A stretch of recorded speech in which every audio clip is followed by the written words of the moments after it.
গল্পের সেকাল একালে আপনাদেরকে স্বাগত। যদি চ্যানেলটা পছন্দ হয়ে থাকে তাহলে লাইক, কমেন্ট আর প্রচুর শেয়ার করতে ভুলবেন না। চ্যানেলটা অতি অবশ্যই সাবস্ক্রাইব করুন আর সঙ্গে বেল আইকনটাও প্রেস করুন। গল্পের সেকাল একালে আপনাদেরকে স্বাগত। আজকে পড়ছি বিভূতিভূষণ বন্দ্যোপাধ্যায়ের আদর্শ হিন্দু হোটেল। আজ দ্বিতীয় পর্ব। সেদিন ছিল বেশ বর্ষা। হাজারি দেখিল হোটেলে গদির ঘরে অনেকগুলি ভদ্রলোক বসিয়া আছে। অন্যদিন এই ধরনের খদ্দের এই হোটেলে সাধারণত আসে না। হাজারি ইহাদের দেখিয়া একটু বিস্মিত হইল। বেচু চক্রবর্তী ডাকিল, হাজারি ঠাকুর, এদিকে এসো। হাজারি গদির ঘরের দরজায় আসিয়া দাঁড়াইলে ভদ্রলোকদের একজন বলিলেন, এই ঠাকুরটির নাম হাজারি? বেচু চক্রবর্তী বলিল, হ্যাঁ বাবু, এরই নাম হাজারি। বাবুটি বলিলেন, এর কথাই শুনেছি। ঠাকুর, তুমি আজ বর্ষার দিনে আমাদের মাংস পোলাও রেঁধে ভালো করে খাওয়াতে পারবে? তোমার আলাদা মজুরি যা হয় দেব। বেচু বলিল, ওকে আলাদা মজুরি দেবেন কেন বাবু? আপনাদের আশীর্বাদে আমার হোটেলের নাম অনেক দূর অবধি লোকে জানে। ও আমারই ঠাকুর, ওকে কিছু দিতে হবে না। আপনারা যা হুকুম করবেন তাই ও করবে। এই সময় পদ্মঝি বেচু চক্রবর্তীর ডাকে ঘরে ঢুকিল। বেচু চক্রবর্তী কিছু বলিবার পূর্বে জনৈক বাবু বলিল, ঝি, আমাদের একটু চা করে খাওয়া হতো এই বর্ষার দিনটাতে। না হয় কোনো দোকান থেকে একটু এনে দাও। বুঝলেন চক্রবর্তী মশাই, আপনার হোটেলের নাম অনেক দূর পর্যন্ত যে গিয়েছে বললেন, সে কথা মিথ্যে নয়।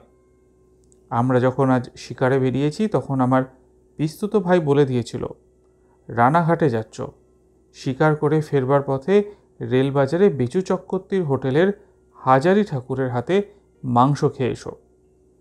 তাই আজ সারাদিন জলায় আর বিলে পাখি মেরে বেরিয়ে বেরিয়ে ভাবলাম, ফিরবার গাড়ি তো সেই রাত 10টায়। তাই বর্ষার দিনে গরম গরম মাংস একটু খেয়েই যাই। মজুরি কেন দেবো না চক্রবর্তী মশাই? ও আমাদের রান্না করুক, আমরা ওকে খুশি করে দিয়ে যাব। ওর জন্যই তো এখানে আসা। কথা শুনিয়া হাজারি অত্যন্ত খুশি হইয়া উঠিল। আরও সে খুশি হইল এই ভাবিয়া যে চক্রবর্তী মশাইয়ের কানে কথাগুলি গেল, তাহার চাকুরির উন্নতি হইতে পারে। মনিবের সুনজরে পড়িলে কি না সম্ভব।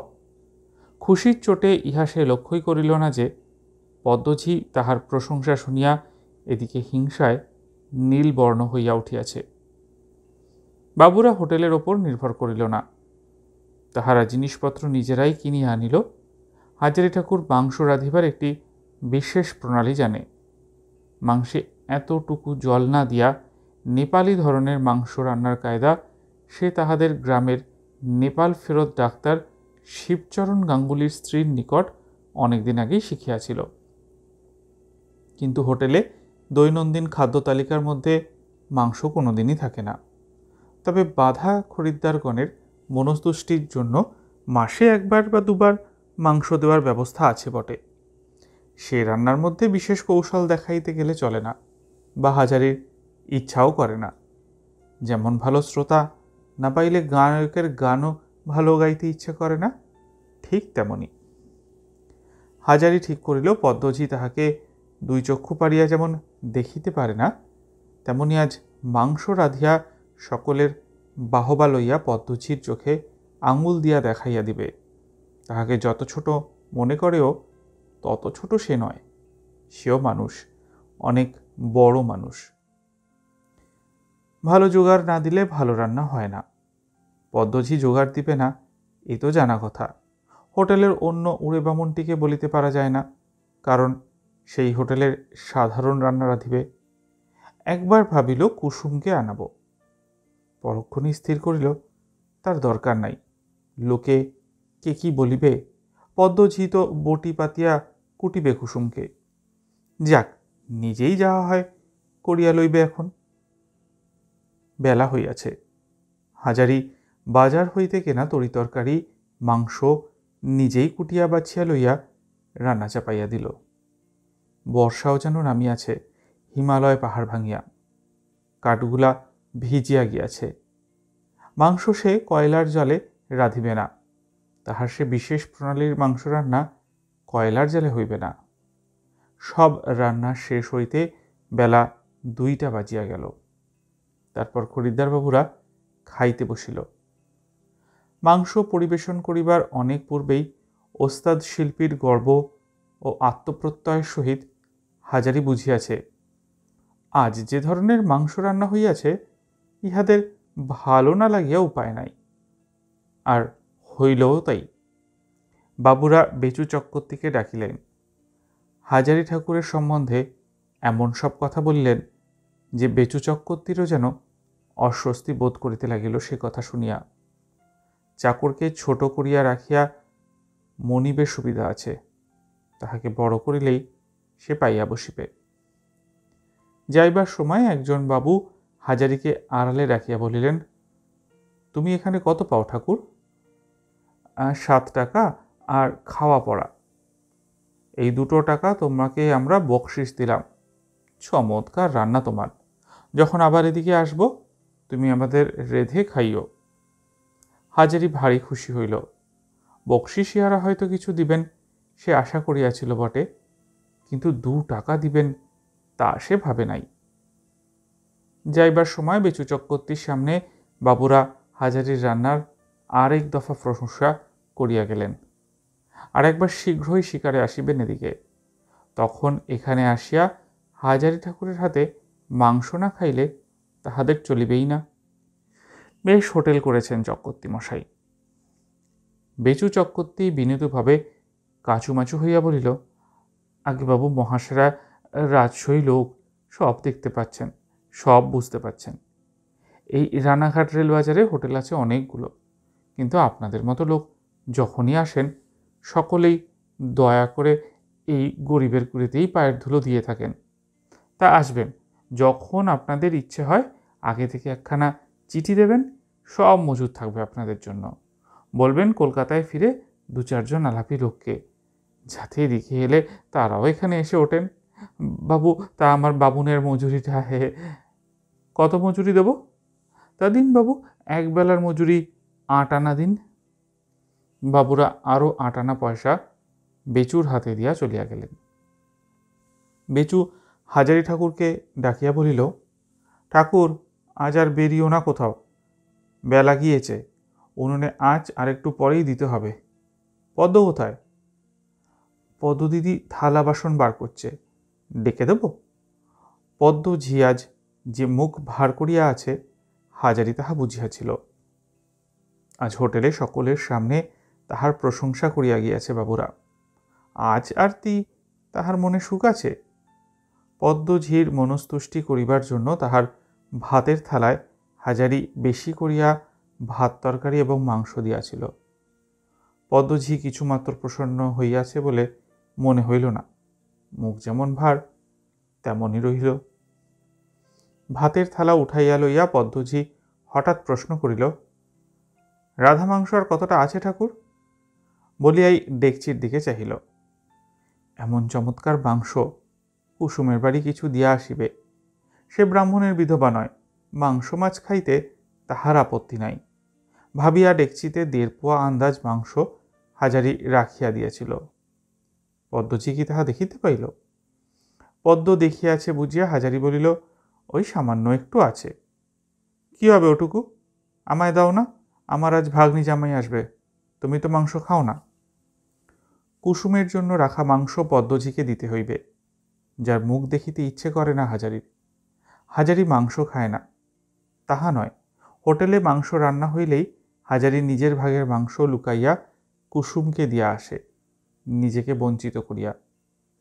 পদ্মজি তাহা জানে, আর জানে বলিয়াই তাহাকে আঘাত করিয়া প্রতিশোধ লইবার ইচ্ছা উহার মনে জাগিয়াছে। ইহাও হাজারি বুঝিল। হাজারি বলিল, তোমায় তো দিলাম পদ্মদিদি, একটুখানি পড়ে আছে ডেকচির তলায়, ওটুকু আর তুমি কি করিবে? কি করব বললুম তো, কানে গেল না তোমার? ভাগ্নি জামাই এসেছে, শুনলে না? যা দিলে এতটুকুতে কি কুলুবে? ঢেলে দাও ওটুকু। হাজারি বিপন্ন মুখে বলিল, আমি একটু রেখে দিয়েছি, আমার দরকার আছে।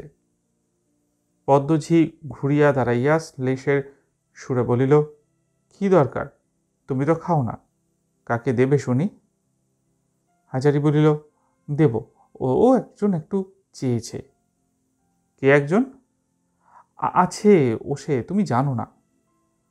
পদ্মঝি ভাতের থালা নামাইয়া হাত নাড়িয়া বলিল, না, আমি জানি নে। তা কি আর জানি, আর সে জানাজানির আমার দরকারও নাই।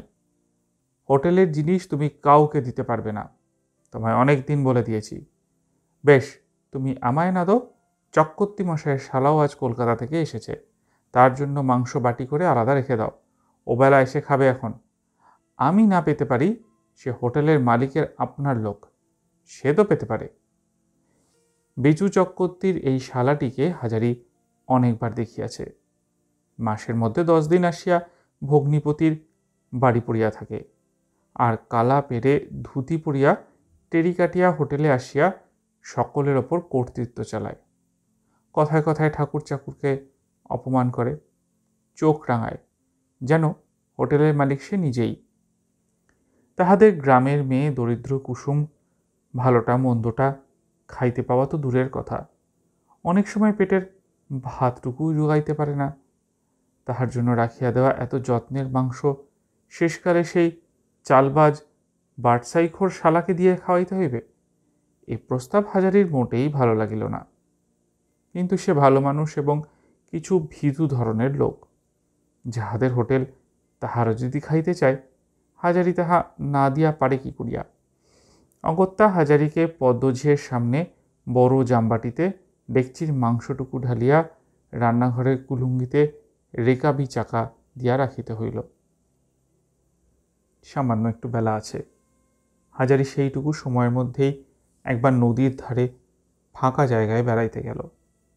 আজ তাহার মনে আত্মপ্রত্যয় খুব বাড়িয়া গিয়াছে। 2টি জিনিস আজ বুঝিয়াছে সে।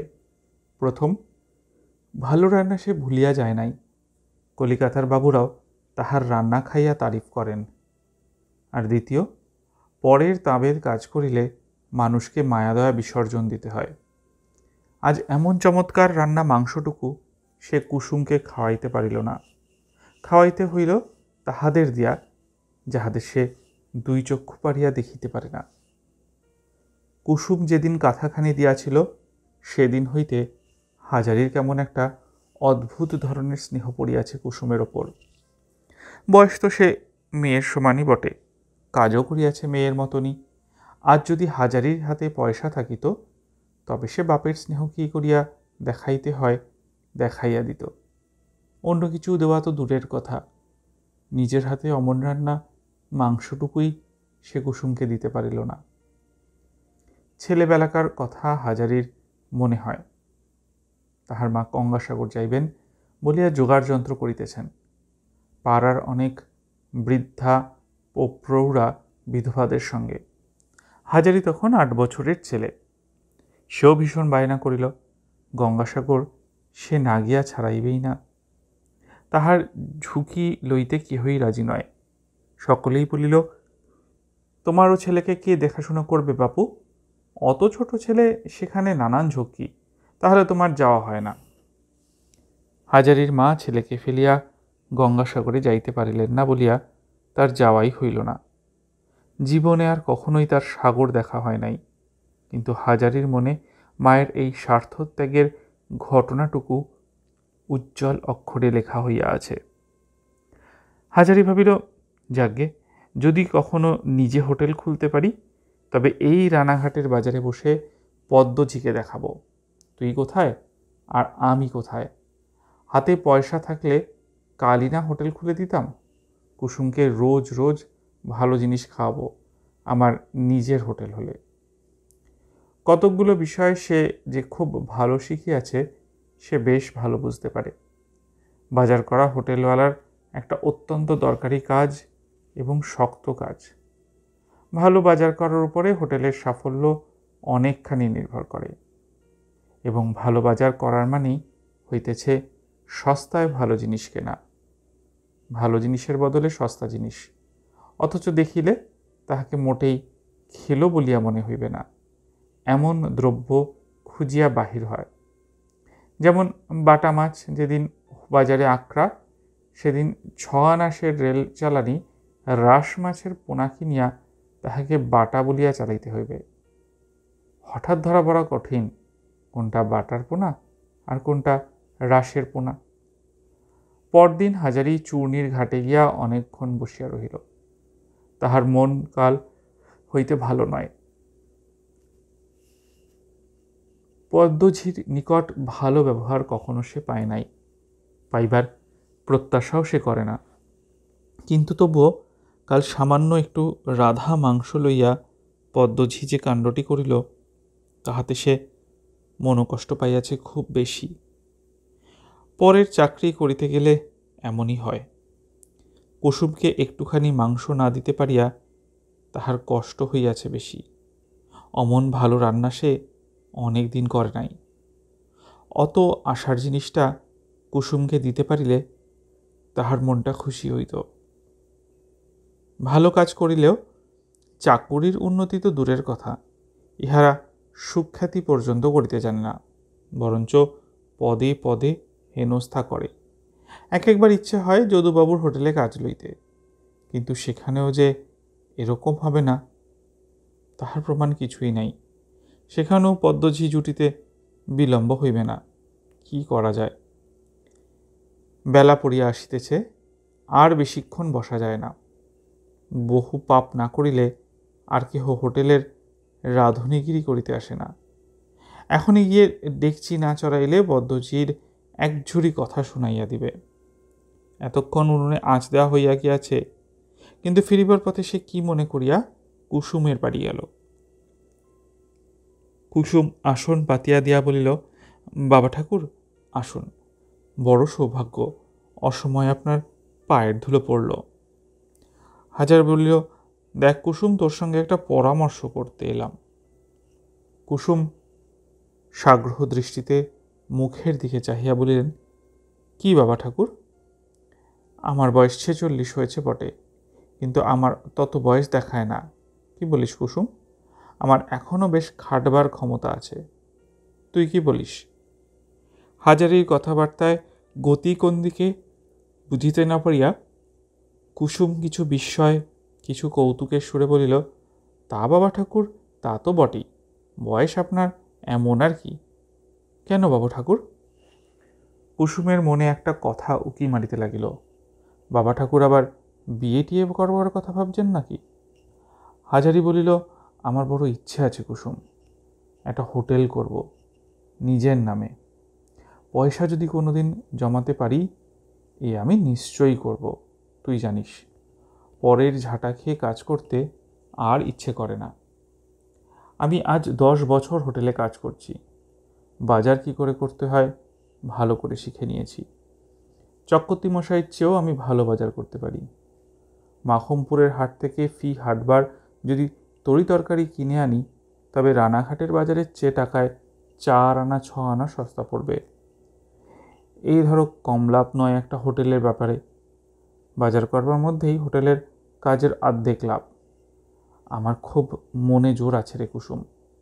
টাকা পয়সা হাতে যদি কখনো পড়ে, তবে হোটেল যা চালাবো বাজারের সেরা হোটেল হবে, তুই দেখে নিস।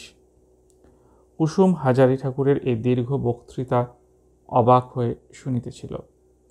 সে হাজারিকে বাবার মতো দেখে বলিয়াই মেয়ের মতো বাবার প্রতি সর্বপ্রকার কাল্পনিক গুণ ও জ্ঞানের আরোপ করিয়া আসিতেছে।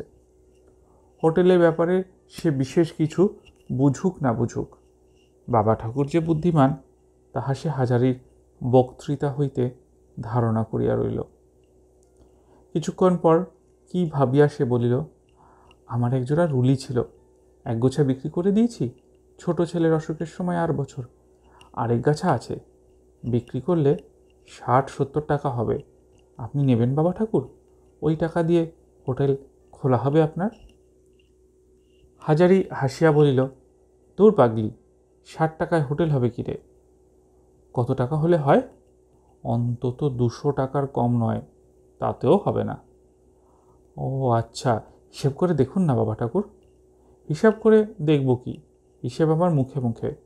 ধর গিয়ে 2 বড় ডেকচি, ছোট ডেকচি 3টে, থালা বাসন এক প্রস্থ, হাতা, খুন্তি, বেড়ি, চামচে, চায়ের বাসন, বাইরে গদির ঘরের একখানা তক্তপোষ, বিছানা, তাকিয়া, বাক্স, খেরো বাঁধানো খাতা দুখানা, তারপরে বালতি, লণ্ঠন, চাকি, বেলুন, সব নানান নটখটি জিনিস কিনতেই তো 200 টাকার ওপর বেরিয়ে যাবে রে। 5 দিনের বাজার খরচা হাতে নিয়ে নামতে হবে। চাকর ঠাকুরের 2 মাসের মাইনে হাতে রেখে দিতে হবে। যদি প্রথম 2 মাস না হলো কিছু ঠাকুর চাকুরের মাইনে আসবে কোথা থেকে? সেসব যাকগে, তাছাড়া তোর টাকাই বা নেব কেন বল? কুসুম ক্ষুব্ধ স্বরে বলিল, আমার থাকতো যদি আপনি নিতেন না কেন? বামুনের সেবায় যদি টাকা লাগে তবে ও টাকার ভাগী বাবা ঠাকুর। সে ভাগ্যি থাকলে তো হবে। আমার অত টাকা যখন নেই তখন আর কি কথা বলছি, কি বলুন? যা আছে ওতে যদি কখনো সখনো কোনো দরকার পড়ে আপনার মেয়েকে জানাবেন। হাজারি উঠিল, আর এখানে বসিয়া দেরি করিলে চলিবে না। বলিল, না রে কুসুম, ওতে আর কি হবে, আমি এখন যাই। কুসুম বলিল, আর কি একটু মুছে দিলে মেয়ের বাড়ির থেকে উঠবেন বাবা ঠাকুর? বসুন না একটু, আমি আসছি। কুসুম এত দ্রুত ঘর হইতে বাহির হইয়া গেল যে হাজারি ঠাকুর প্রতিবাদ করিবার অবসর পর্যন্ত পাইলেন না। একটু পরে কুসুম ঘরের মধ্যে একখানা আসন আনিয়া পাতিয়া মেঝের ওপর জলের হাত বুলাইয়া লইয়া আবার বাহিরে গেল। কিছুক্ষণ পরে এক বাটি দুধ ও একখানা রেকাবিতে পেঁপে কাটা, আমের টিকলি ও 2টি সন্দেশ আনিয়া আসনের সামনে মেঝের ওপর রাখিয়া বলিল, একটু জল খান, বসুন এসে, আমি খাবার জল আনি। হাজারি আসনের ওপর বসিল। কুসুম ঝকঝকে করিয়া মাজা একটা কাচের গেলাসে জল আনিয়া রেকাবের পাশে রাখিয়া সামনে দাঁড়াইয়া রহিল। খাইতে খাইতে হাজারির মনে পড়িল সেদিনকার সেই মাংসের কথা। মেয়ের মতো স্নেহ যত্ন করে কুসুম, তাহারই জন্য তুলিয়া রাখা মাংস কিনা খাওয়াইতে হইল চক্রবর্তী মহাশয় ওই গাঁজাখোর শালাকে দিয়া, শুধু পদ্মঝিয়ের জন্য। দাসত্বের এই তো সুখ। হাজারি বলিল, তুই আমার মেয়ের মতন কুসুম মা। কুসুম হাসিয়া বলিল, মেয়ের মতন কেন বাবা ঠাকুর, মেয়েই তো। ঠিক, মেয়েই তো। মেয়ে না হলে বাপেরা তো যত্নকে করে। যত্ন আর কি করেছি, সে ভাগ্যি ভগবানকে আমায় দিয়েছেন। একে কি যত্ন করা বলে? কাঁথাকানা পেতে শুচ্ছেন বাবা ঠাকুর? তা শুচ্ছি বই কিরে, রোজ তোর কথা মনে হয় শোবার সময়। মনে ভাবি কুসুম এখানা দিয়েছে, ছেঁড়া মাদুরের কাঠি ফুটে ফুটে পিঠে দাগ হয়ে গিয়েছিল, পেতে শুয়ে বেঁচেছি। আহা কি যে বলেন না, সন্দেশ 2টো খেয়ে ফেলুন, পায়ে পড়ি, ও ফেলতে পারবেন না। কুসুম, তোর জন্য না রেখে আমি কিছু খেতে পারি না মা, ওটা তোর জন্য রেখে দিলাম। কুসুম লজ্জায় চুপ করিয়া রহিল। হাজারি আসন হইতে উঠিয়া পড়িয়া বলিল, পান আনি, দাঁড়ান। তাহার পর সামনে দরজা পর্যন্ত আগাইয়া দিয়ে আসিয়া বলিল, আমারও রুলি গাছা রইল আপনার জন্য তোলা বাবা ঠাকুর, যখন দরকার হয় মেয়ের কাছ থেকে নেবেন কিন্তু। সেদিন হোটেলে ফিরিয়া হাজারি দেখিল প্রায় 15 সের কি আধমন ময়দা চাকর আর পদ্মঝি মিলিয়া মাখিতেছে। ব্যাপার কি, এত লুচির ময়দা কে খাইবে? পদ্মঝি কথার সঙ্গে বেশ খানিকটা ঝাঁজ মিশাইয়া বলিল, হাজারি ঠাকুর, তোমার যা যা রাঁধবার আগে সেরে নাও, তারপরে এই লুচিগুলো ভেজে ফেলতে হবে। আচার্যপাড়ার মহাদেব ঘোষালের বাড়িতে খাবার যাবে, অর্ডার দিয়ে গেছে, 9:30টার মধ্যে চাই, বুঝলে? হাজারি ঠাকুর অবাক হইয়া বলিল, 9:30টার মধ্যে ওই আধমন ময়দা ভেজে পাঠিয়ে দেবো? আর হোটেলে রান্না? কি যে বলো পদ্ম দিদি, কি করে হবে? রতন ঠাকুরকে বলো না লুচি ভেজে দিক, আমি হোটেলে রান্না রাঁধব। পদ্মঝি চোখ রাঙাইয়া ছাড়া কথা বলে না। সে গরম হইয়া ঝঙ্কার দিয়া বলিল, তোমার ইচ্ছে বা খুশিতে এখানকার কাজ তো চলবে না, কর্তা মশাইয়ের হুকুম। আমার যা বলে গেছেন তোমায় বললাম, তিনি বড় বাজারে বেরিয়ে গেছেন, রাস্তে রাত হবে, এখন তোমার মর্জি, করো আর না করো। অর্থাৎ না করিয়া উপায় নাই। কিন্তু ইহাদের এই অবিচারে হাজারির চোখে প্রায় জল আসিল। নিছক অবিচার ছাড়া ইহা অন্য কিছু নহে। রতন ঠাকুরকে দিয়া ইহারাই সাধারণ রান্না অনায়াসে করাইতে পারিত, কিন্তু পদ্মঝি তাহা হইলে খুশি হইবে না। সে যে কি বিষচক্ষে পড়িয়াছে পদ্মঝিয়ের, তাহাকে জব্দ করিবার কোনো ফাঁকি পদ্ম ছাড়ে না। ভীষণ আগুনের তাদের মধ্যে বসিয়া রতন ঠাকুরের সঙ্গে দৈনিক রান্না কার্যেতেই প্রায় 9টা বাজিয়া গেল। পদ্মজি তাহার পরে ভীষণ তাগাদা লাগাইল লুচি ভাজতে। পদ্ম নিজে খাটিতে রাজি নয়, সে গেল খরিদ্দারদের খাওয়ার তদারক করতে। আজ আবার হাটবার, বহু ব্যাপারী খরিদ্দার। রতন ঠাকুর তাহাদের পরিবেশন করিতে লাগিল। হাজারি এক ছিলিম তামাক খাইয়া লইয়াই আবার আগুনের তাতে বসিয়া গেল লুচি ভাজিতে। 8 ঘণ্টা পরে তখন 5 ময়দাও ভাজা হয় নাই। পদ্ম আসিয়া বলিল, ও ঠাকুর, লুচি হয়েছে, ওদের লোক এসেছে নিতে। হাজারি বলিল, না, এখনো হয়নি পদ্ম দিদি, একটু ঘুরে আসতে বলো। ঘুরে আসতে বললে চলবে কেন? 9:30টার মধ্যে ওদের খাবার তৈরি করে রাখতে হবে বলে গেছে। বলিনি আমি তোমায় সে কথা? বললে কি হবে পদ্ম দিদি? মন্তরে ভাজা হয় আধমন ময়না। 9টার সময় তো উনুনে ব্রহ্মার নেচি ফেলেছি। জিজ্ঞেস করো মতিকে। সেসব আমি জানি না। যদি ওরা অর্ডার ফেরত দেয়, বোঝাপড়া করো কর্তার সঙ্গে। তোমার মাইনে থেকে আধমন ময়দা আর 10 সের ঘির দাম 1 মাসে তো উঠবে না, 3 মাসে ওঠাতে হবে। হাজারি দেখিল কথা কাটাকাটি করিয়া লাভ নাই। সে নীরবে লুচি ভাজিয়া যাইতে লাগিল। হাজারি ফাঁকি দেওয়া অভ্যেস করে নাই।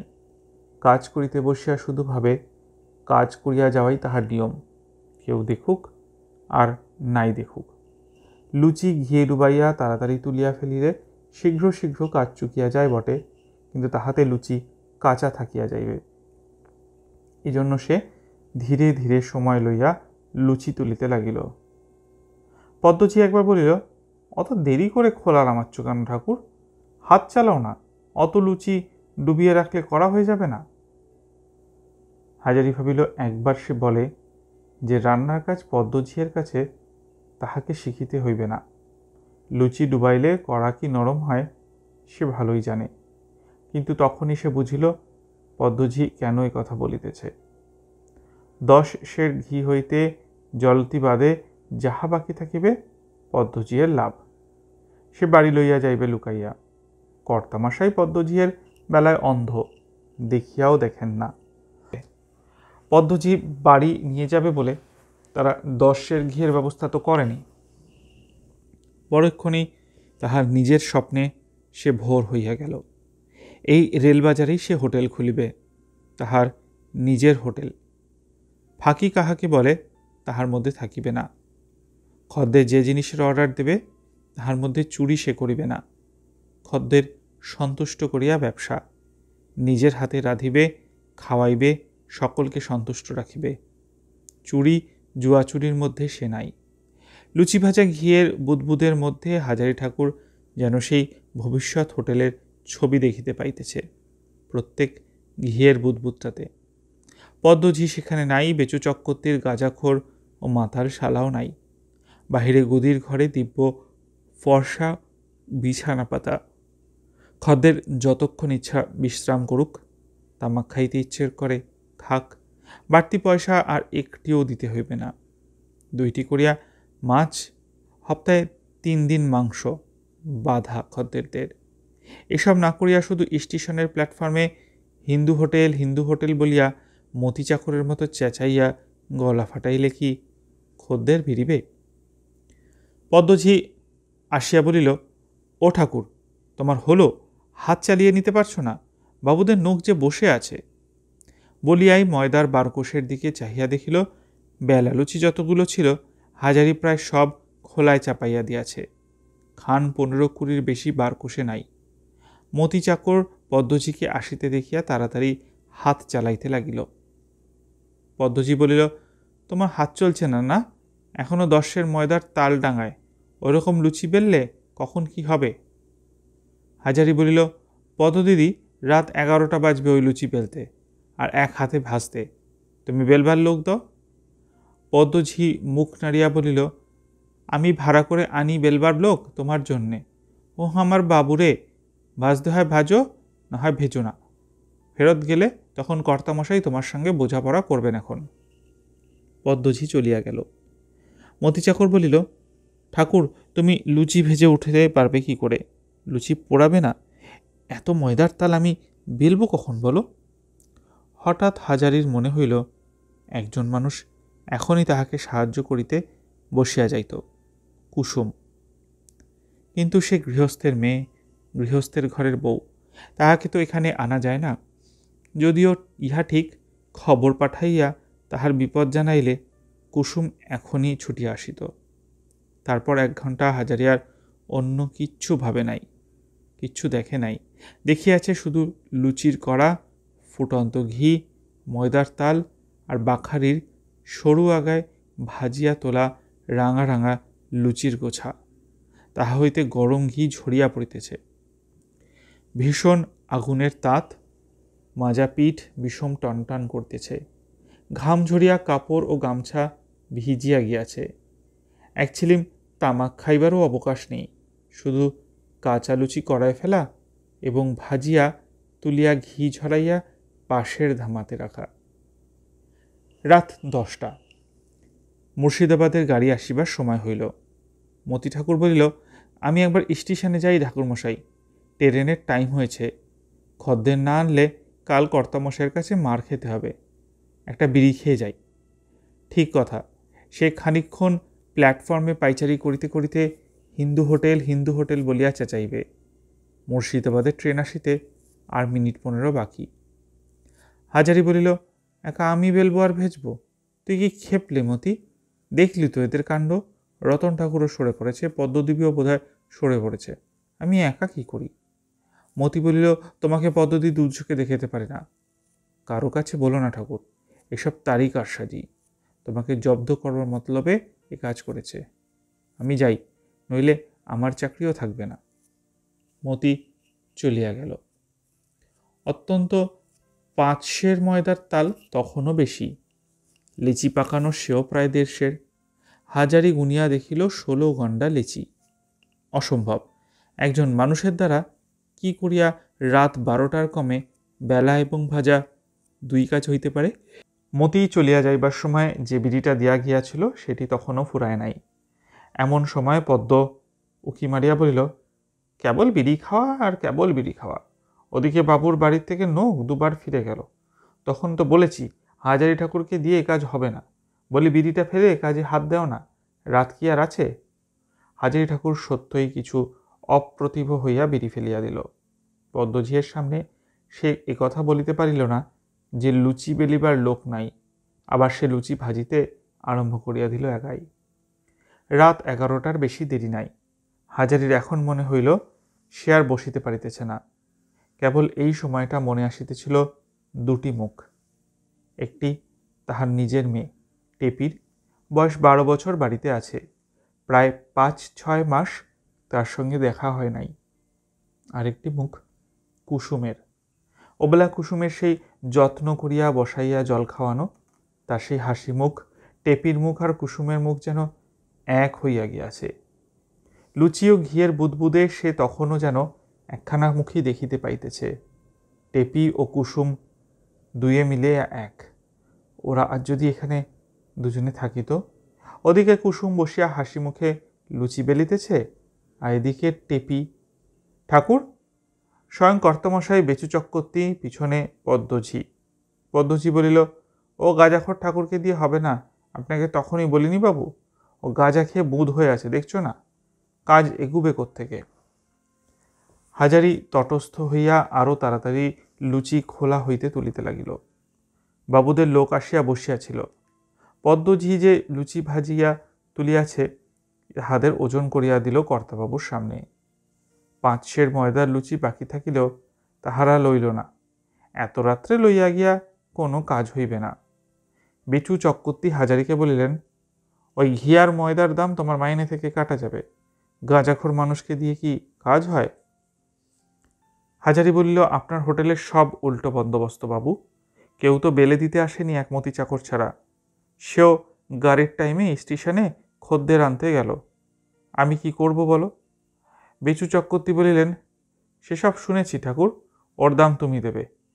খদ্দের অর্ডার ফেরত দিলে সে মাল আমি নিজের ঘর থেকে লোকসান দিতে পারি নে।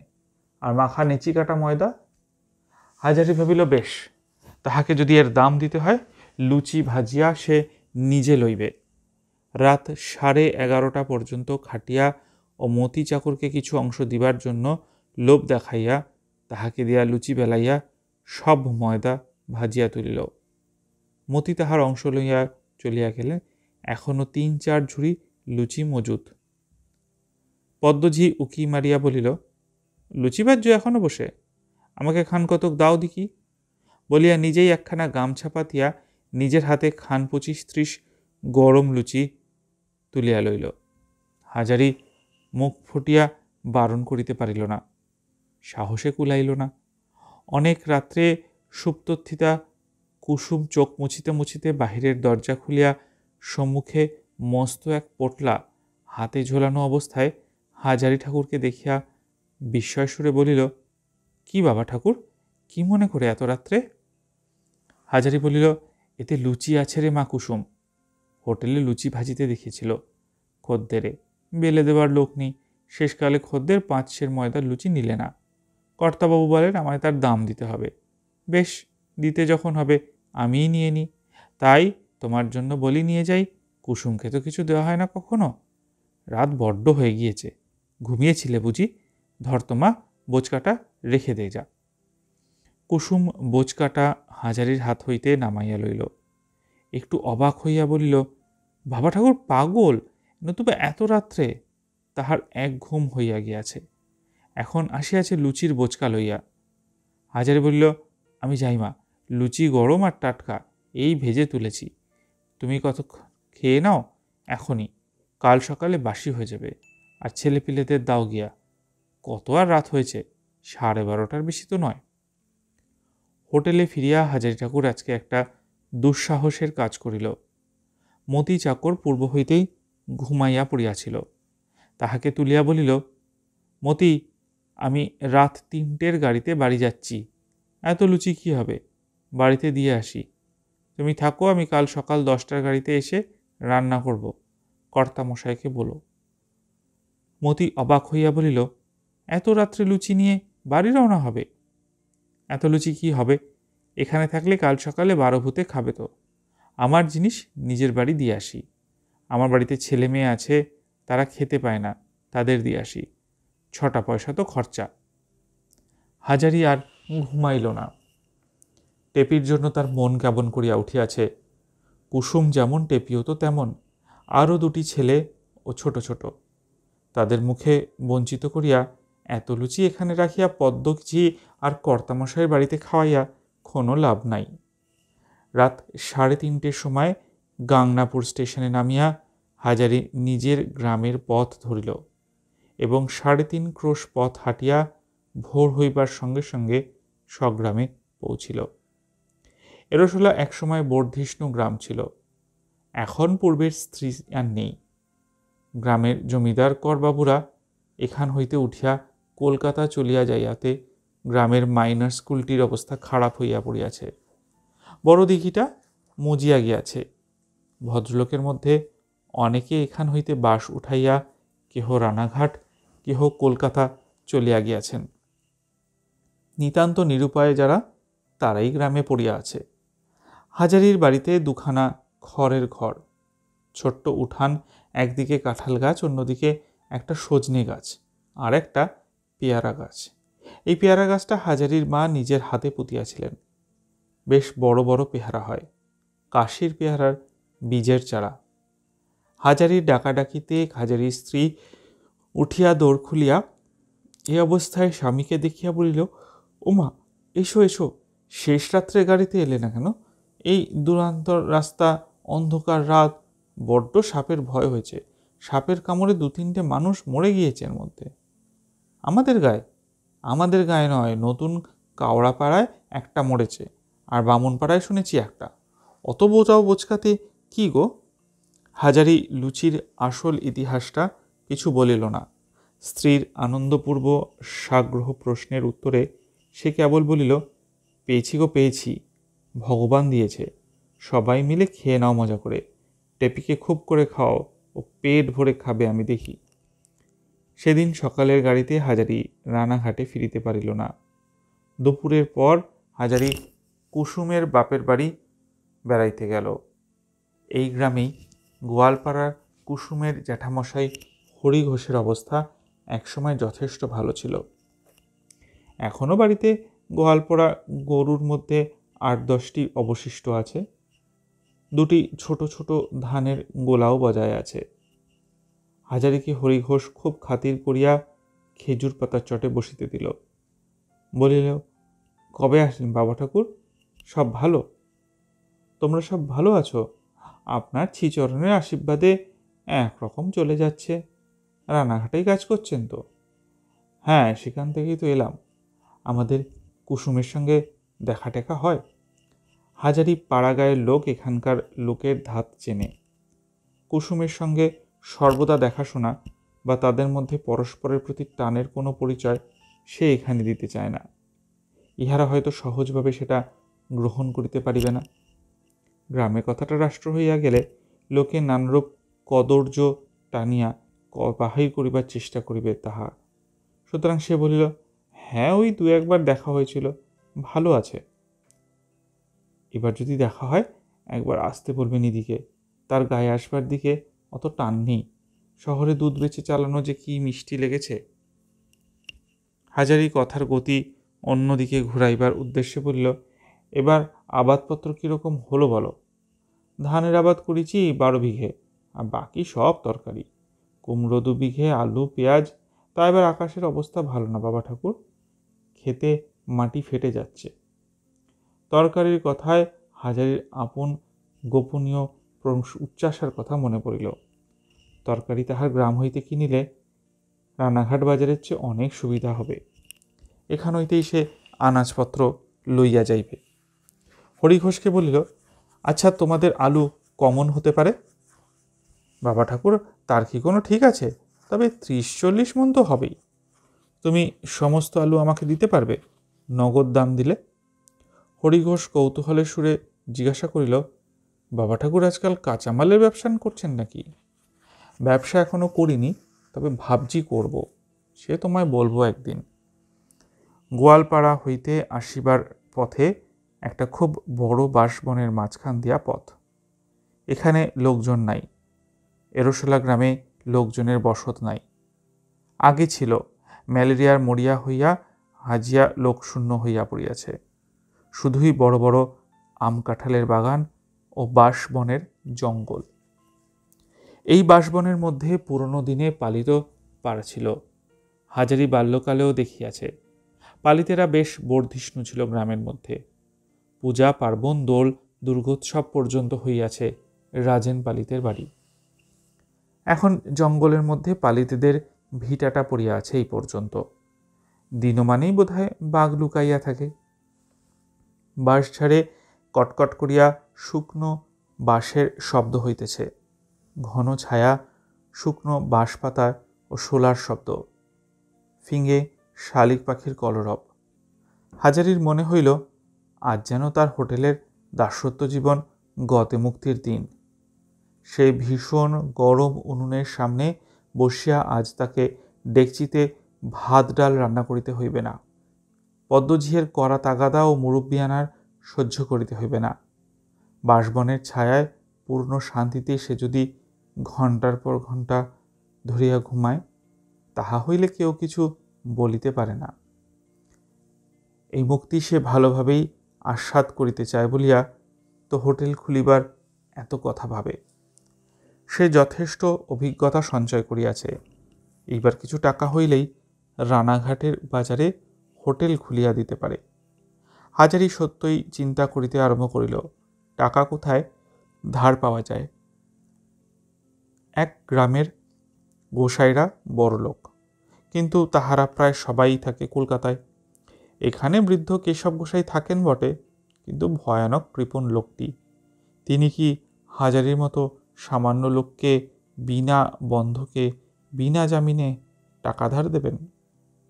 হাজারির জামিন হইবে বা কে? তাহার অবস্থা অত্যন্ত খারাপ। 2খানা মাত্র চালা ঘর, রান্নাঘরখানা পর্যন্ত গত বর্ষায় পড়িয়া গিয়াছে, পয়সার অভাবে সারানো হয় নাই। উঠানের আমতলায় রান্না হয়, বৃষ্টির দিন এখন ক্রমশ চলিয়া গেল, এখন তত অসুবিধা হয় না। বেলা প্রায় পড়িয়া আসিয়াছে। হাজারি বাড়ি ফিরিয়া দেখিল তাহার ছোট মেয়ে টেপি ঘরের দাওয়ায় বসিয়া উল বুনিতেছে। টেপি বাবাকে দেখিয়া বলিল, তোমার জন্য আসন বুনেছি বাবা, কাল তুমি যদি থাকো কালকের মধ্যেই হয়ে যাবে, তোমার সঙ্গে দিয়ে দেব। হাজারি মনে মনে হাসিল। বিচু চক্রবর্তীর হোটেলে সে রঙিন পশমের আসন পাতিয়া খাইতে বসিয়াছে, ছবিটি বেশ বটে। পদ্মঝি কি মন্তব্য করিবে তাহা হইলে? মেয়েকে বলিল, দেখি কেমন আসন, বাহ বেশ হচ্ছে তো, কোথায় শিখলি তুই বুনেতে? টেপি বলিল, মুকুজ্জি বাড়ির নীলাদি আর অতসীদির কাছে। আমি রোজ যাই দুপুরে, ওরা আমায় গান শেখায়, বোনা শেখায়। ওরা এখনও আছে? হরিচরণবাবু চলে যাননি এখনো? ও মা, ওরা নাকি এ মাসটা থাকবে। থাকলে তো আমারই ভালো, আমি কাজটা শিখে নিতে পারি। কি চমৎকার গান গাইতে পারে অতসীদি, শুনবে বাবা? তুই গান শিখলি কিছু? টেপি লাজুক সুরে বলল, দু একটা, সে কিছু নয়। তুমি অতসীদির গান যদি শোনো তবে বলবে যে কলের গানের রেকর্ড শুনছ। ওদের বাড়ি খুব বড় কলের গানও আছে, রোজ সন্ধ্যের পর বাজে। কত রকমের গান আছে, যাবে শুনতে সন্ধ্যের পর? অতসীদি নিজে কল বাজায়, আমিও যাব তোমার সঙ্গে। অতসীদিকে বলবো বাবা এসেছে, ভালো ভালো বেছে গান দেখতে। হাজারি বলিল, হ্যাঁ রে, হরিচরণবাবুর শরীর সেরেছে জানিস? তা তো জানি নে, তবে তিনি বৈঠকখানায় তো বসে রোজই সবার সঙ্গে গল্প করেন। একদিন বৈঠকখানায় কলের গানও বাজিয়েছিলেন, কি চমৎকার কীর্তন। সঙ্গীত শিল্পের প্রতি বর্তমানে হাজারির তত আগ্রহ নাই। হাজারির উদ্দেশ্য হরিচরণবাবুকে বলিয়া কহিয়া অন্তত শুধুই টাকা ধার করিয়া যায় কিনা সেদিকে। হরিচরণ মুকুজ্জি মহাশয় এই গাঁয়ের মধ্যে একমাত্র শিক্ষিত অবস্থাপন্ন সম্ভ্রান্ত লোক। তাহারা এই গ্রামের জমিদার, কিন্তু অনেক দিন হইতেই গ্রাম ছাড়িয়াছেন। প্রকাণ্ড 3 মহলা বাড়ি পড়িয়া আছে, দু একজন বৃদ্ধ পিসি মাসি ছাড়া বাড়িতে আর কেহ এতদিন ছিল না। আজ প্রায় 4-5 মাস হইল হরিচরণ মুকুজ্জির একমাত্র পুত্র কলিকাতায় মারা যায় বসন্ত রোগে। পুত্রের মৃত্যুর পর আজ প্রায় 3 মাস হইল হরিচরণবাবু সপরিবারে দেশের বাটিতে আসিয়া যে কেন বাস করিতেছে সে খবর হাজারি রাখে না। তবে ইহা জানে যে হরিচরণবাবু গ্রামের উত্তর মাঠে একটা দিঘি খনন করিবার জন্য জেলা বোর্ডের খাতে অনেকগুলি টাকা দান করিয়াছেন এবং পুত্রের নামে একটি ডিসপেন্সারি করিয়া দেবেন গ্রামে। হরিচরণবাবু কারো বাড়ি যান না, নিজের বৈঠকখানায় বসিয়া আছেন সব সময়। 2 মেয়ে ও স্ত্রী এখানেই, তাছাড়া চাকর বাকর 2 জন দরওয়ানও আছে বাড়িতে। সন্ধ্যের পর সাহসে ভর করিয়া হাজারি হরিচরণবাবুর পৈতৃক আমলের বৈঠকখানায় উঠানে গিয়া দাঁড়াইল। বৈঠকখানা বাড়ির সামনে বড় বড় থামওয়ালা সাদা মার্বেল পাথর বিছানো বারান্দা।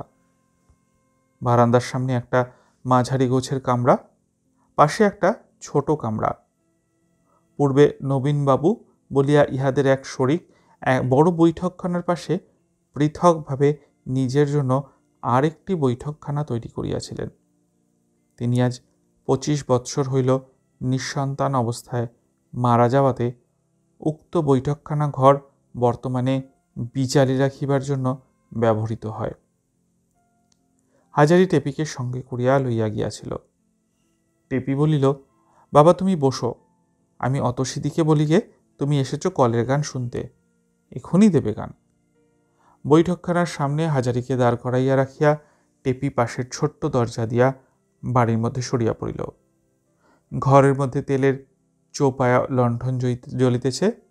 ইহা সাবেকি কালের বন্দোবস্ত, এখনও ঠিক আছে। হাজারি বারান্দায় দাঁড়াইয়া ইতস্তত করিতেছে ঘরে ঢুকিবে কিনা। এমন সময় ঘরের ভিতর হইতে স্বয়ং হরিচরণবাবু বারান্দায় বাহির হইয়া সামনে হাজারিকে দেখিয়া বলিলেন, কে? হাজারি বিনীতভাবে হাত জোর করিয়া মাথা নিচু করিয়া প্রণাম করিবা বলিল, বাবু আমি হাজারি। ও হাজারি, কি মনে করে? এসো এসো, বাইরে কেন দাঁড়িয়ে? ঘরের মধ্যে এসো, মাস দুই তোমায় দেখিনি। তোমার মেয়ে মাঝে মাঝে আসে বটে, আমার বড় মেয়ে অতীশের সঙ্গে তার বেশ ভাব। হরিচরণবাবুর বয়স ৫৫-৫৬ হইবে। গৌরবর্ণ, লম্বা আড়াই চেহারা, বড় বড় চোখ, গলার স্বর গম্ভীর, খুব শৌখিন লোক। এখনও এই বয়সেও ছেলের মারা যাওয়া সত্ত্বেও শৌখিনতা ও সুরুচির পরিচয় আছে তার আটপৌরে পোশাকেও। হাজারি আসলে আসিয়াছে টাকা ধার করিবার কথা বলিতে, কিন্তু বৈঠকখানা ঘরে ঢুকিয়া প্রকাণ্ড বড় সেকেলে প্রমাণ সাইজের আয়নায় নিজের আপাদ মস্তক দেখিয়া তাহারা সাহসটুকু সব উবিয়া গেল। হরিচরণবাবুর নির্দেশ মতো সে একখানা চেয়ারে বসিল। হরিচরণবাবু বলিলেন, চা খাবে হাজারি? হাজারি আমতা আমতা করিয়া বলিল, আগে চা আমি থাকবে, সে কেন আবার কষ্ট? হরিচরণবাবু বলিলেন, বিলক্ষণ কষ্ট কিসের, আমি তো চা খাবই, দাঁড়াও আনতে বলি। এই সময় টেপি বৈঠকখানার যে দৌড় অন্তঃপুরের দিকে, সেখানে আসিয়া দাঁড়াইল। হরিচরণবাবুর বৈঠকখানার মধ্যে দেখিয়াও সে বেশ সহজভাবে বলিল, বাবা দাঁড়াও, অতসীদি কলের গান বাজাচ্ছে, আমি বলেছি আমার বাবা তোমার কলের গান শুনতে এসেছে। হরিচরণবাবু বলিয়া উঠিলেন, কলের গান শুনতে এসেছ হাজারি? তা আমাকে বলতে হয় এতক্ষণ? শুনতে আসবে এর কথা কি? তোমরা ২-৫ জন আসো যাও, বড় আনন্দের কথা। গ্রাম তো লোকশূন্য হয়ে পড়েছে। ওরে খুকি, তোর বাবার জন্য আর আমার জন্য ২ পেয়ালা চা আনতে বলে দে তোর অতসীদিকে। হাজারি মনে মনে টেপির ওপর চটিয়া গেল। হতভাগা মেয়েটা সব দিল মাটি করিয়া। কে তাহাকে বলিয়াছিল কলের গান শুনিতে সে যাইতেছে মুকুজ্জে বাড়িতে?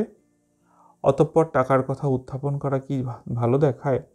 না, যত ছেলে মানুষ নিয়া হইয়াছে কারবার। হরিচরণবাবুর মেয়ে অতসী এই সময় ২ পেয়ালা চা হাতে ঘরে ঢুকিল। প্রথমে হাজারির সামনে টেবিলে একটা পেয়ালা নামাইয়া অন্য পেয়ালাটি হরিচরণবাবুর হাতে দিল। অতসীর বয়স ওই ১৮ কি ১৯, বেশ ধপধপে ফর্সা, সুন্দর মুখশ্রী, ডাগর ডাগর চোখ। এক কথায় অতসী সুন্দরী মেয়ে, পরিষ্কার পরিচ্ছন্ন অথচ সহজ অনাড়ম্বর সাজগোজ।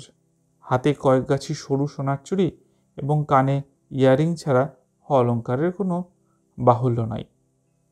হরিচরণবাবু বলিলেন, তোমার হাজারি কাকা, প্রণাম করো অতসী।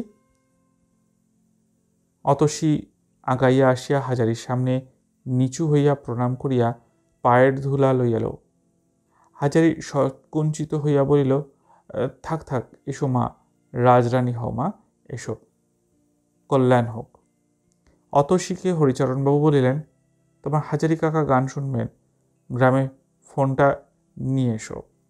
অতসীর সঙ্গে টেপি খুব ভাব করিয়াছে। টেপির বাবাকে অতসী এই প্রথম দেখিল।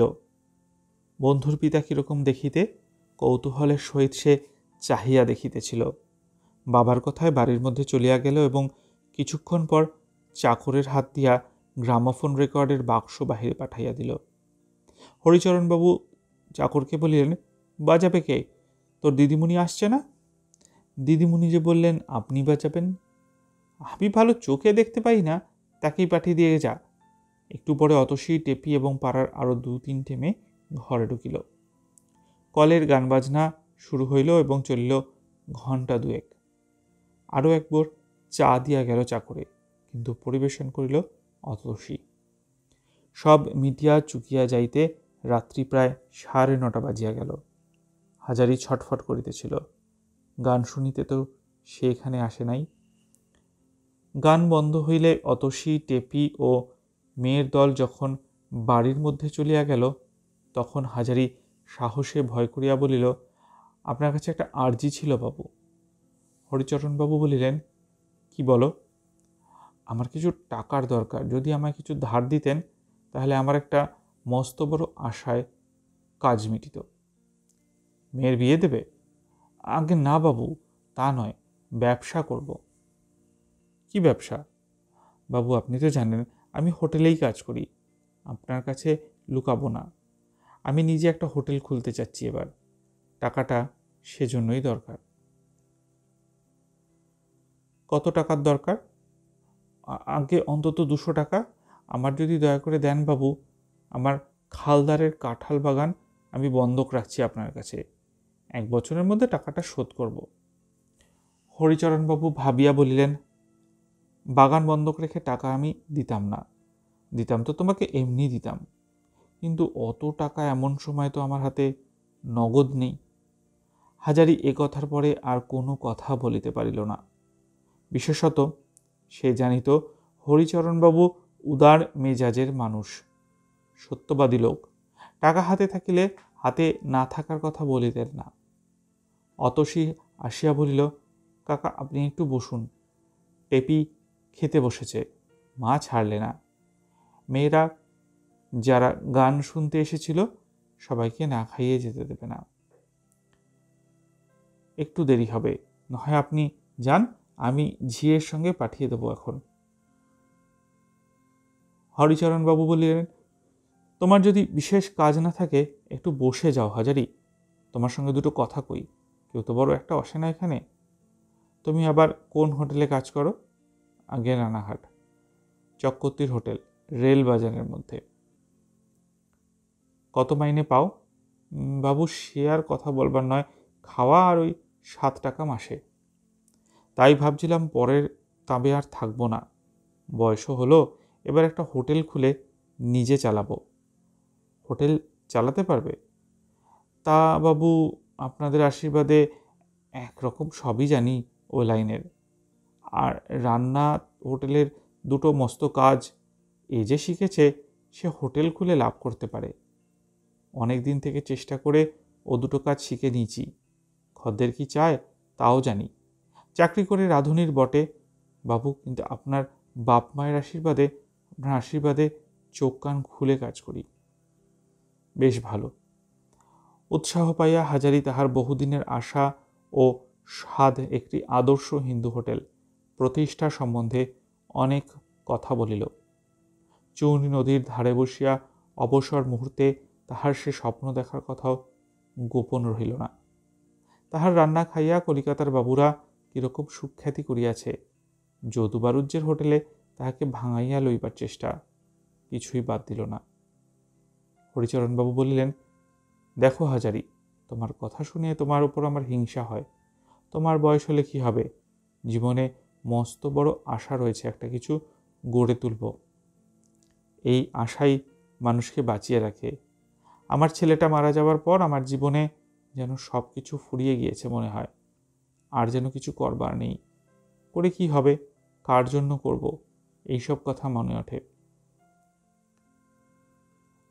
বাবার সম্পত্তি ছিল যথেষ্ট, নতুন কিছু গড়ে তুলব এই ইচ্ছা কোনোদিন জাগেনি। তোমার বয়স হলে কি হবে, ওই একটা আশাই তোমার বুকে যুবক করে রেখেছে। আমার মাথার এত পাকা চুল ছিল না। খোকা মারা যাওয়ার পর জীবনের উদ্যম, আশা ভরসা যেমন চলে গেল, অমনি মাথার চুলও পেকে উঠল। তবে এখন ইচ্ছে আছে খোকার নামে একটা স্কুল করে দেব। আমার ভাবি, স্কুলে পড়াবেই বা কে? এই অঞ্চলে তো লোকের বাস নেই, তার চেয়ে নয় একটা ডাক্তারখানা করে দিই। উদ্যমী জীবনের সবটুকু, যার জীবনে আশা নেই, যার কিছু করার ছিল সব হয়ে গেছে, তার জীবন বড় কষ্টকর। যেমন ধরো দাঁড়িয়েছে আমার। খোকা মারা না গেলে আজ আমার ভাবনা, হে হাজারি, ভেবেছিলাম কয়লার খনি ইজারা নেব, কত উৎসাহ ছিল। এখন মনে হয় কার জন্য করব। তাই বলি, তোমায় দেখে আমার হিংসা হয়। তোমার জীবনে উদ্যম আছে, আশা আছে, আমার তো তা নেই। আর এই দেখো পাড়াগায় একলাটা আছে পড়ে, ভালো লাগে কি? ভালো লাগে না, কখনো থাকিনি, কিন্তু বাইরেও আর হইচইয়ের মধ্যে থাকতে ভালো লাগে না। ওই মেয়েটা আছে, কলের গান এনেছে একটা, বাজায়, আমি শুনি। ওর মায়ের জন্য বেছে বেছে ভক্তি আর দেহতত্ত্বের গান কিনে দিয়েছি, যদি তা শুনে তার মনটা একটু ভালো হয়। মেয়ে মানুষ, কষ্টটা লেগেছে তার অনেক বেশি। হাজারি এই দীর্ঘ বক্তৃতার সবটা তেমন বুঝিল না, কেবল বুঝিল পুত্রশোকে বৃদ্ধের মাথা খারাপ হইয়া গিয়াছে। সে সহানুভূতিসূচক দু চার কথা বলিল। বেশি কথা অনেকক্ষণ ধরিয়া গুছাইয়া বলিতে কখনো সে শেখে নাই। তবু পুত্র শোকাতুর বৃদ্ধের জন্য তাহার সত্যকার দুঃখ হওয়াতে ভাবিয়া ভাবিয়া মনে মনে বানাইয়া কিছু বলিল। হরিচরণবাবু বলিলেন, আর একটু চা খাবে? আগে না, চা খাওয়া আমার তেমন অভ্যেস নাই, আপনি খান বাবু। এমন সময় টেপি আসিয়া বলিল, বাবা যাবে? হাজারি হরিচরণবাবুর কাছে বিদায় লইয়া মেয়েকে সঙ্গে করিয়া বাহির হইল। জ্যোৎস্না উঠিয়াছে। ভরেদের বাড়ির উঠানে রাঙা কাঠ কাটিয়াছে। রাঙা কাঠের গন্ধ বাহির হইতেছে। সিধু ভর দেওয়ার জাল বুনিতেছিল। বলিল, দা ঠাকুর, কোনে ছিলেন এত রাত অবধি? হাজার বলিল, বাবুর বাড়ি। বাবু ছাড়েন না কিছুতে। চা খাও, কলের গান শোনো, শেষে তো টেপিকেও না খাইয়ে ছাড়লেন না গিন্নিমা। হাজারির বড় ভালো লাগিয়াছিল আজ সন্ধেটা। বড় লোকের বৈঠকখানায় এমনভাবে বসিয়া চা সে কখনো খায় নাই। খাতির করিয়া তাহার সঙ্গে কোনো বড় লোকের মনের কথাও কখনো বলে নাই। কলের গান তো আছেই। মেয়েকে বলিল, টেপি, কি খেলি রে? টেপি একটু ভোজন প্রিয়, খাইতে ভালোবাসে, আর গরিবের মেয়ে বলিয়াই অতসীর মা তাহাকে না খাওয়াইয়া ছাড়েন না। বলিল, পরোটা, মাছের ডালনা, সুজি, পটল ভাজা, আলু ভাজা। হাজারি স্ত্রী অনেকক্ষণ রান্না সারিয়া বসিয়া আছে। বলিল, এত রাত্রির পর্যন্ত ছিলে কোথায় সব? পাড়া বেড়ানো শেষ হয় না যে তোমাদের? বসে বসে কেবল ঘুম আসছে। টেপি বলিল, আমি খেয়ে এসেছি মা, অতসীর দিদি মা ছাড়লেন না কিছুতেই, আমি কিছু খাবো না। হ্যাঁ রে, তুই খেয়ে এলি? ওবেলা সেই বাছি লুচি তোর জন্য রয়েছে যে, লুচি খাবি না? অনেক দিন ইহাদের সংসারে এমন সচ্ছলতা হয় নাই যে লুচি ফেলিয়া ছড়াইয়া ছেলেমেয়েরা খাইতে পারে বলিয়াও সুখ। টেপি বলিল, তুমি খাও মা, আমি খুব খেয়ে এসেছি। সেখানেও তো সেই পরোটা, সুজি, মাছের ডালনা এসব খাইয়েছে। আজ দিনটা বেশ কাটলো না মা? ভালো খাওয়া, সকাল থেকে শুরু হয়েছে আর রাত পর্যন্ত চলছে। আহারাদি শেষ করিয়া হাজারি বাহিরে বসিয়া তামাক খাইতে লাগিল। হরিচরণবাবুর কথায় তাহার অনেকখানি উৎসাহ আজ বাড়িয়া গিয়াছে। লুচি, টেপি কত লুচি খাইতে পারে সে তাহার ব্যবস্থা করিবে। তাহার এই সব লোভাতুর ছেলেমেয়ের মুখে ভালো খাবার দাবার সে দিতে পারে না, কিন্তু যাতে পারে সে চেষ্টা করিবার জন্য সুযোগ খুঁজিয়া বেড়াইতেছে। হরিচরণবাবুর টাকা আছে বটে, কিন্তু তাহার মতো লোভাতুর ছেলে মেয়ে নাই তাহার ঘরে। কাহাদের মুখে সুখাদ্য তুলিয়া দিবার আশায় তিনি খাটিবেন? আজ হরিচরণবাবুর নিকট হইতে সে টাকা ধার পায় নাই বটে, কিন্তু এমন একটা জিনিস পাইয়া আসিয়াছে যাহার মূল্য টাকা কুড়ির চেয়ে অনেক বেশি। তাহার সংসারে ছেলে মেয়ে আছে, টেপি আছে। তাহাদের মুখের দিকে চাহিয়া তাহার হাতে পায়ে বল আসিবে, মনে জোর পাইবে। হরিচরণবাবু জীবন শেষ হইয়া গিয়াছে। তাহার বয়স 46 হইলে কি হয়? টেপি যে ছেলে মানুষ, তাহার নিজের সুখ কিসের? টেপিকে একখানা ভালো শাড়ি কিনিয়া দিলে ওর মুখে যে হাসি ফুটিবে, সেই হাসি তাহাকে অনেক দূরে লইয়া যাইবে কর্মের পথে। আহা, যদি এখন কেমন হয়, যদি টেপিকে একটা কলের গান কিনিয়া দেওয়া যায়। গান এত ভালোবাসে যখন, হয়তো স্বপ্ন, কিন্তু ভাবিয়াও তো আনন্দ। দেখা যাক না কি হয়। বাঁশঝড়ে শন শন শব্দ হইতেছে। রাত অনেক, গ্রাম নীরব হইয়া গিয়াছে। এতক্ষণে হাজারি স্ত্রীকে বলিল, ও আমার গামছাখানা বড্ড ময়লা হয়েছে, একটু সোডা দিয়ে ভিজিয়ে দাও তো, কাল খুব সকালে কেচে দিও, সকালে উঠেই রানাঘাটে যাব। সকালে কেন, এক্ষুনি দিচ্ছি। ভিজে গামছা নিয়ে যাবে কি করে? এখন কেচে হাওয়ায় মেলে দিলে রাত্রির মধ্যেই শুকিয়ে যাবে। আশা করি গল্পটা আজকে আপনাদের ভালো লাগলো। যদি ভালো লেগে থাকে তাহলে লাইক, কমেন্ট, শেয়ার করতে ভুলবেন না। আর অতি অবশ্যই চ্যানেলটা সাবস্ক্রাইব করে পাশে থাকা বেল বাটন আর অল নোটিফিকেশনটা অন করে রাখুন। যদি আপনাদের কোনো পছন্দের গল্প থাকে সেটাও রিকোয়েস্ট করতে পারেন। আজকে তাহলে এই পর্যন্তই। আবার দেখা হবে নতুন কোনো গল্প নিয়ে। সবাই ভালো থাকবেন, সুস্থ থাকবেন। নমস্কার।